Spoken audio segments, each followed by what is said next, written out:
ప్రజల హక్కును ప్రభుత్వాలు దయగా మార్చి పేదల కడుపు కొట్టొద్దు. సిపిఐ వ్యాకాశం.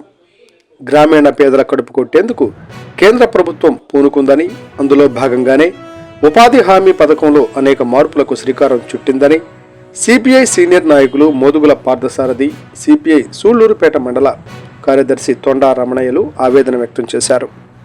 మన దేశ గ్రామీణ నిరుపేదల వలసలను, ఆకలి బాధలను, ఆత్మహత్యలను నివారించుటకు 2006వ సంవత్సరంలో అప్పటి ప్రభుత్వం హయాంలో వామపక్ష పార్టీల ప్రతిపాదనలతో రూపుదిద్దుకున్న మహాత్మా గాంధీ జాతీయ గ్రామీణ ఉపాధి హామీ చట్టాన్ని పార్లమెంటులో ఆమోదించబడింది.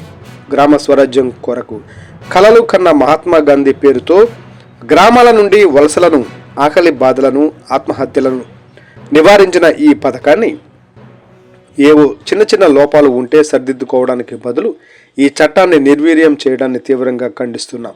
ఈ చట్టానికి మహాత్మా గాంధీ పేరు తొలగించి వికసిత్ భారత్ జీ రామ్జీ అనే పేరును పెట్టడం సరైన పద్ధతి కాదు.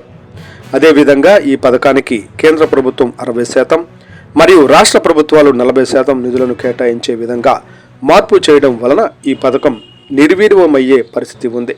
కనుక ఈ చట్టాన్ని యథాతథంగా ఉంచి గతంలో ఉన్నట్లు ఈ చట్టంలోని హక్కులను మార్పు చేయకుండా కేంద్రం నుండి 90% మరియు ఆయా రాష్ట్రాల నుండి 10% నిధులను ఇచ్చి యథాతథంగా ఉంచుతూ ఈ చట్టంలోని లోపాలను గుర్తించి వాటిని నివారించాలని కోరుచున్నాము.